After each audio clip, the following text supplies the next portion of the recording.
Bottom of the deck ಬಂದಿರುವಂತಹದ್ದು 2 of swords ಬಂದಿದೆ.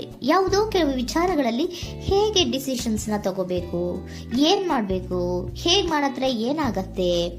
ಕೆಲವೊಬ್ಬರಿಗೆ 2 ಆಪ್ಷನ್ಸ್ ಗಳಿರುವಂತಹದ್ದು ರೆಪ್ರೆಸೆಂಟ್ ಆಗ್ತಾ ಇದೆ, ಅಥವಾ ಕೆಲವೊಂದು ಆಪ್ಷನ್ಸ್ ಗಳು ನಿಮ್ಮಲ್ಲಿ ಇರುವಂತಹದ್ದು ರೆಪ್ರೆಸೆಂಟ್ ಆಗ್ತಾ ಇದೆ. ಸೊ ಅದಕ್ಕೆ ನಿಮ್ಗೆ ಸ್ವಲ್ಪ ಕಷ್ಟ ಆಗ್ತಾ ಇದೆ. ಕೆಲವೊಂದು ಡಿಸಿಷನ್ಸ್ ಗಳನ್ನ, ನಿರ್ಧಾರಗಳನ್ನ ಮಾಡೋದು ನಿಮ್ಗೆ ಸ್ವಲ್ಪ ಕಷ್ಟ ಆಗ್ತಾ ಇರುವಂತಹದ್ದು ಬಾಟಮ್ ಆಫ್ ದ ಡೆಕ್ ಅಲ್ಲಿ ರೆಪ್ರೆಸೆಂಟ್ ಆಗ್ತಾ ಇದೆ.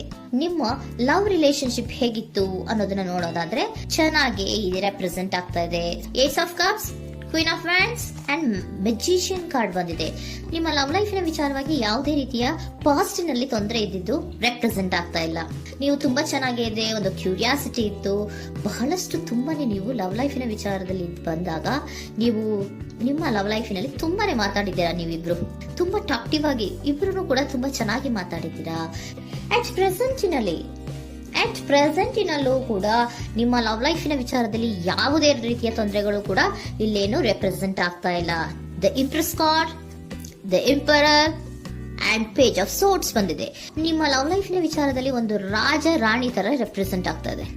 ಇಂಪ್ರೆಸ್ ರೆಪ್ರೆಸೆಂಟ್ ಮಾಡೋದೇನೋ ಕ್ವೀನ್ ಅನ್ನ ರೆಪ್ರೆಸೆಂಟ್ ಮಾಡುತ್ತೆ, ಎಂಪರರ್ ರೆಪ್ರೆಸೆಂಟ್ ಮಾಡೋದೇನೋ ಕಿಂಗ್ ಅನ್ನ ರೆಪ್ರೆಸೆಂಟ್ ಮಾಡುತ್ತೆ. ಒಂದು ರಾಜ ರಾಣಿ ಅನ್ನೋ ತರ, ಒಂದು ಮೇಡ್ ಫಾರ್ ಈಚ್ ಅದರ್ ಅನ್ನೋ ತರ ನಿಮ್ಮ ರಿಲೇಶನ್ಶಿಪ್ ಇರುವಂತಹದ್ದು ಅಟ್ ಪ್ರೆಸೆಂಟಿನಲ್ಲೂ ಕೂಡ ಪ್ರೆಸೆಂಟ್ ಆಗ್ತಾ ಇದೆ.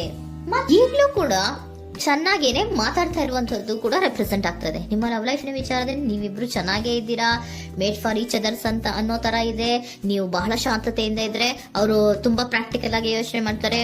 ನೀವು ಒಂದಕ್ಕೊಬ್ರಿಗೂ ಹೊಂದಾಣಿಕೆ ಅನ್ನೋದು ತುಂಬಾ ಚೆನ್ನಾಗಿದೆ, ಯಾವುದೇ ರೀತಿ ತೊಂದರೆ ಇಲ್ಲ. ಈಗಲೂ ಕೂಡ ನೀವು ಅವಾಗ್ಲೂ ಹಿಂದೆನೂ ಮಾತಾಡ್ತಾ ಇದ್ರಿ, ಈಗಲೂ ಕ್ಯೂರಿಯಾಸಿಟಿಯಿಂದ, ಬಹಳ ಇಂಥ್ಯೂಸಿಯಾಸಮ್ ಇಂದ ಈಗಲೂ ಕೂಡ ನೀವು ಚೆನ್ನಾಗೇನೆ ಮಾತಾಡ್ತಾ ಇರುವಂತಹದ್ದು ರೆಪ್ರೆಸೆಂಟ್ ಆಗ್ತಾ ಇದೆ. ಯಾವುದೇ ರೀತಿಯ ತೊಂದರೆಗಳಿಲ್ಲ, ಸೂಪರ್. ಇಮಿಡಿಯೇಟ್ ಫ್ಯೂಚರ್ ಏನ್ ರೆಪ್ರೆಸೆಂಟ್ ಆಗ್ತಾ ಇದೆ? Immediate future the hierophant card, 9 of wands and star card represent ಆಗ್ತಾ ಇದೆ. ಕೆಲವೊಬ್ರು ಲವ್ ರಿಲೇಶನ್ಶಿಪ್ ಅಲ್ಲಿ ಇರುವಂತಹ ಕೆಲವೊಬ್ರು ಮಾತ್ರ ಇಮಿಡಿಯೇಟ್ ಫ್ಯೂಚರ್ ನಲ್ಲಿ ಕೆಲವೊಬ್ರು ಮದುವೆಗಳಾಗುವಂತಹ ಸಾಧ್ಯತೆಗಳು ರೆಪ್ರೆಸೆಂಟ್ ಆಗ್ತಾ ಇದೆ. ಒಂದು ಸೀರಿಯಸ್ ಕಮಿಟ್ಮೆಂಟ್ ಇರುವಂತಹದ್ದು, ಬರೀ ಪ್ರೀತಿ ಮಾಡುವಂತಹದ್ದಲ್ಲ, ಒಂದು ಸೀರಿಯಸ್ ಕಮಿಟ್ಮೆಂಟ್ ಅಲ್ಲೂ ಕೂಡ ಇರುವಂತಹದ್ದು ನಿಮ್ಮ ಲವ್ ಲೈಫಿನಲ್ಲಿ ರೆಪ್ರೆಸೆಂಟ್ ಆಗ್ತಾ ಇದೆ. ಮತ್ತೆ 9 ಆಫ್ ವ್ಯಾಂಡ್ಸ್ ಏನಪ್ಪಾ ಅಂದ್ರೆ, ನೀವು ಇಷ್ಟು ದಿನದಿಂದ ಮಾಡ್ಕೊಂಡು ಪ್ರೀತಿಸ್ಕೊಂಡು ಬಂದಿದ್ವಿ, ಇಬ್ರಿಗೂ ಅಡ್ಜಸ್ಟ್ಮೆಂಟ್ ಇದೆ, ಇಬ್ರಿಗೂ ಹೊಂದಾಣಿಕೆ ಇದೆ, ಏನಾಗುತ್ತಪ್ಪ ಅಂತ ಸ್ವಲ್ಪ ನೀವು ಯೋಚನೆಯನ್ನ ಮಾಡ್ತಾ ಇದ್ದೀರಾ ಈ ಲಾಸ್ಟ್ ಮೂಮೆಂಟ್ ಅಲ್ಲಿ. ಬಟ್ ಯೋಚನೆಯನ್ನ ಮಾಡುವಂತಹ ಅವಶ್ಯಕತೆ ಇಲ್ಲ. ನಾನು ಇದಕ್ಕೆ ಒಂದು ಕ್ಲಾರಿಫಿಕೇಶನ್ ಕಾರ್ಡ್ ಅನ್ನ ತಗೊಂಡಾಗ ಸನ್ ಕಾರ್ಡ್ ಬಂದಿದೆ. So sun is represented by light. ನಿಮ್ಮ ಲವ್ನಲ್ಲಿ ಒಂದು ಪಾಸಿಟಿವ್ ಲೈಟ್ ಇದೆ. ಸೊ ಹೆದರುವಂತಹ ಅವಶ್ಯಕತೆ ಏನೂ ಇಲ್ಲ. ಸ್ಟಾರ್, ಸನ್ ಬಂತು, ಸ್ಟಾರ್ ಬೇರೆನಾ? ಸ್ಟಾರ್ ನಿಮ್ಮ ಲವ್ ಲೈಫಿನ ವಿಚಾರದಲ್ಲಿ ಸ್ಟಾರ್ ಕೂಡ ಇದೆ. ಕೆಲವೊಬ್ಬರಿಗೆ ಮದುವೆ ಕೂಡ ಆಗುವಂತಹ ಸಾಧ್ಯತೆಗಳು ನಿಮ್ಮ ಲವ್ ಲೈಫಿನ ವಿಚಾರದಲ್ಲಿ ರೆಪ್ರೆಸೆಂಟ್ ಆಗ್ತದೆ.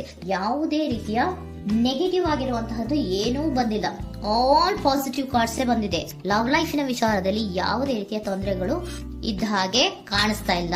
ಬಟ್ ನೀವು ಸ್ವಲ್ಪ ಕೆಲವೊಂದು ಏನ್ ಮಾಡೋದು ಅಂತ ಸ್ವಲ್ಪ ನೀವು ಆಲೋಚನೆಯನ್ನ ಮಾಡ್ತಾ ಇರುವಂತಹದ್ದು, ಸ್ವಲ್ಪ ಕೆಲವೊಂದು ನಿರ್ಣಯಗಳನ್ನ ಮಾಡೋದಕ್ಕೆ ಸ್ವಲ್ಪ ಕಷ್ಟ ಆಗ್ತಾ ಇರುವಂತಹದ್ದು ರೆಪ್ರೆಸೆಂಟ್ ಆಗ್ತಾ ಇದೆ ಅಷ್ಟೇ. ಅಷ್ಟನ್ನ ಬಿಟ್ಟರೆ ನಿಮ್ಮ ಲವ್ ಲೈಫಿನ ವಿಚಾರದಲ್ಲಿ ಯಾವುದೇ ರೀತಿಯ ತೊಂದರೆಗಳೇನು ಇಲ್ಲಿ ರೆಪ್ರೆಸೆಂಟ್ ಆಗ್ತಾ ಇಲ್ಲ. ಏಂಜಲ್ ಗೈಡೆನ್ಸ್ ಏನ್ ಹೇಳ್ತಾ ಇದ್ದಾರೆ? ನಿಮಗೆ ಫಸ್ಟ್ ಕಾರ್ಡ್ ಕೊಟ್ಟಿರುವಂತಹದ್ದು ಏಂಜಲ್ ಗೈಡೆನ್ಸ್ ಅವರು ಇನ್ ದ ನಿಯರ್ ಫ್ಯೂಚರ್, ಸದ್ಯದಲ್ಲಿಯೇ ಎಲ್ಲವೂ ಕೂಡ ನೀವು ಅನ್ಕೊಂಡಿದ್ದ ತರನೇ ಆಗುತ್ತೆ. ಏಂಜಲ್ ಗೈಡೆನ್ಸ್ ಕೊಡ್ತಾ ಇರೋದು ಬಿ ಅಸರ್ಟಿವ್. ಯಾಕೆ ಬಿ ಅಸರ್ಟಿವ್ ಅಂತ ಕೊಟ್ಟಿದ್ದಾರೆ? ಇಲ್ಲಿ ಸ್ವಲ್ಪ ಡಿಸಿಷನ್ಸ್ ನ ಮಾಡೋದು ಕಷ್ಟ ಆಗ್ತಾ ಇದೆ ಅಲ್ವಾ ನಿಮ್ಗೆ, ಸೊ ಎನರ್ಜಿಯಲ್ಲಿ. ಸೊ ಅದಕ್ಕೆ ಹೇಳ್ತಾ ಇದ್ದಾರೆ ದೃಢವಾಗಿರು, ಆತ್ಮವಿಶ್ವಾಸದಿಂದ ಇರು, ಯಾವುದಕ್ಕೂ ನೀವು ಹೆದರ್ಕೋಬೇಡ ಅಂತ ಹೇಳ್ತಾ ಇದ್ದಾರೆ. ಪೀಸ್ಫುಲ್ ರೆಸಲ್ಯೂಷನ್, ಎಲ್ಲವೂ ಕೂಡ ಶಾಂತಿಯುತವಾಗಿಯೇ ಮುಗಿಯುತ್ತೆ, ನೀನೇನಕ್ಕೂ ಯೋಚನೆಯನ್ನ ಮಾಡಬೇಡ. ಮೆಡಿಟೇಷನ್ ಬ್ರಿಂಗ್ ಆನ್ಸರ್, ಮೆಡಿಟೇಷನ್ ಇಂದ ನಿಮ್ಗೆ ಆನ್ಸರ್ ಗಳಿರುತ್ತೆ. ಸ್ವಲ್ಪ ಕೂಲ್ ಆಗಿರಿ, ಸಮಾಧಾನವಾಗಿರಿ. ಲವ್ ಲೈಫಿನಲ್ಲಿ ಯಾವುದೇ ರೀತಿಯ ಹಿಂದೆಯೂ ಇರಲಿಲ್ಲ, ಈಗ್ಲೂ ಇಲ್ಲ, ಮುಂದೆಯೂ ಕೂಡ ನಿಮ್ಗೆ ಯಾವುದೇ ರೀತಿಯ ತೊಂದರೆಗಳು ರೆಪ್ರೆಸೆಂಟ್ ಆಗಿಲ್ಲ. ಖುಷಿಯಿಂದ ಇರಿ. ಕೆಲವೊಬ್ಬರಿಗೆ ಮ್ಯಾರೇಜ್ ಅನ್ನು ಕೂಡ ಇಲ್ಲಿ ರೆಪ್ರೆಸೆಂಟ್ ಮಾಡ್ತಾ ಇದೆ. ಮತ್ತೆ ಕೆಲವೊಬ್ಬರಿಗೆ ಸೀರಿಯಸ್ ಕಮಿಟ್ಮೆಂಟ್ ಸಿಗುವಂತಹ ಸಾಧ್ಯತೆಗಳು ರೆಪ್ರೆಸೆಂಟ್